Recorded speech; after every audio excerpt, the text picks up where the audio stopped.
Hi, welcome back. In today's lesson, I'll be covering some preparatory moves and new techniques for Choong-Moo Tul, and I'll be making a video on Choong-Moo Tul in the next lesson. I'll be joined today with Rafaela from Cyprus, who will be helping me out today.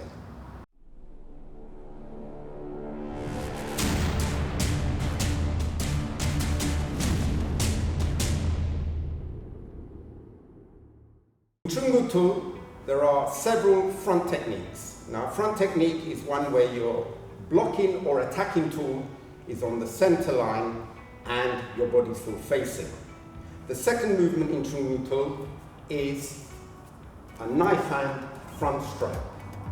So it's on the center line, body full facing, and the fingertips are eye level because it's a high technique. Now, rather than pulling the reaction to the hip, it comes across in a position similar to a rising block, just like that. Okay? So it's done on the same side as your front leg, the right leg, this way. Okay? So this serves the purpose of a reaction, but not a block, although it does protect your head during the strike.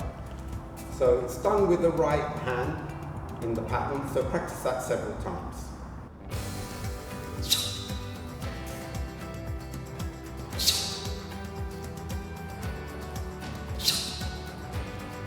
Another front strike in the pattern Choong-Moo Tul is the reverse knife hand high front strike. Now, I've covered this in lesson number 68, so I don't need to go into much detail here. In the pattern, it's done with the left leg forward in walking stance, striking with the right hand. Make sure your fingertips are eye level, reverse knife hand in the center line, body full facing. The reaction moves in an inward direction, like that, bringing the hand under the elbow. Don't confuse this with the similar position in straight fingertip thrust. This one goes downwards. This one just goes inwards, horizontal. Okay? Now, avoid overturning the reverse knife hand. Just a slight twist will do. So don't overemphasize it. And another thing is don't overturn on the strike. If you wind up too much, you leave yourself open to an attack. It's okay when you're doing board breaking, but not in patterns and sparring.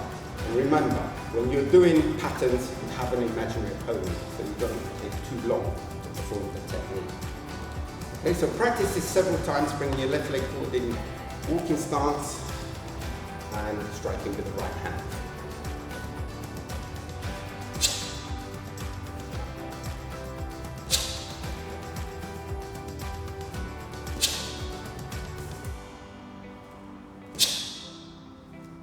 Another front technique in the pattern is the outer forearm middle block, which is done in sitting stance. So the outer forearm is on the center line, body full facing again, and the top of your fist at shoulder level to make it a front technique, but it's a middle front technique. Okay? So the reaction is relaxed in front of you so you can pull it back sharply with a sharp twist at the end. Avoid swinging back too far. Okay? Try to emphasize the inward motion rather than bringing it all the way around. So sharp twist at the end as you block. So from a relaxed position out there, so don't bring it back too much, and then twist as you lower yourself. Okay? In the pattern, it's also performed with the back fist strike afterwards. So when you do the front block, you relax and do a back fist strike afterwards. Okay. So practice this several times in sitting stance.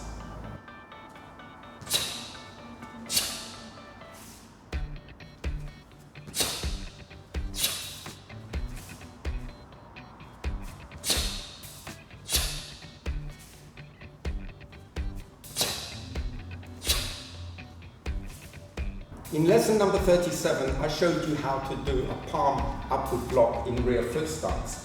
Now, in Choong-Moo Tul, it's done with a twin palm because you're blocking two attacks at the same time. So this has to be done full facing. Now, it's not considered a front technique because the target is not in the center. You start by making a circle, using your shoulders, circle your arms outwards, but then use your elbows at the end to get a sharp movement upwards to get power. Avoid swinging back too far because that will overstretch your shoulders. Keep your hands in front of you all the time. There's no need to make the circle too big. The power comes from the elbow movement at the end. So you end up with the palms slightly above the elbow. Okay? So, like that. So practice this several times. Bring your left leg forward into a walking stance.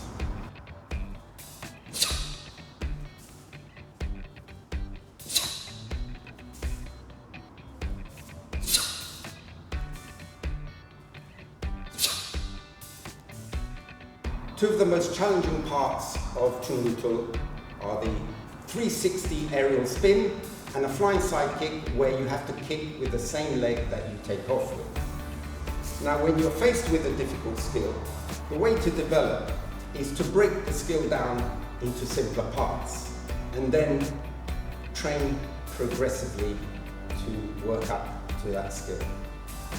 With a 360-degree aerial rotation, the difficulty isn't just rotation. You have to start from a fixed stance U-shaped block position and prepare the wind-up for the knife hand guarding block before you land. Physical conditioning is key here. If you don't jump high enough, you can't perform all the elements of the technique.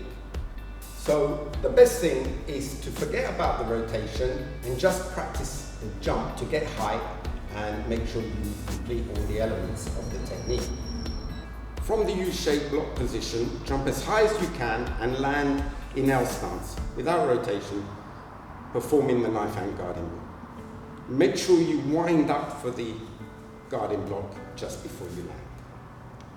Once you've practiced this enough times and you've improved your height, you can start increasing the rotation step by step. Begin with a 90-degree turn, or less if you need to, and practice several times.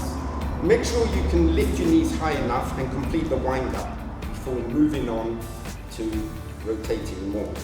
So when you feel comfortable, increase the rotation to around 180 degrees, or if you need to, less. Just make sure you can manage the turn. Gradually, as you build up the skill, you can turn further and further. Don't try to spin too far if it means you lose the technique. Correct execution is important, and it's more important than the full rotation at first. In the flying side kick of Choong-Moo Tul, you take a step forward with the right foot, then jump and kick with that same leg. This means your right leg has to do a lot. Load your weight, spring up, chamber before the kick, execute the kick, and then withdraw before landing. So the biggest challenge is chambering the right leg before you do the side kick. This requires you to get a lot of height. So practice first getting the height. So from the L stance position, take a step forward, take off and get your knee to as high as you can. And monitor the height you reach. And try again and keep trying to go higher each time. One more time.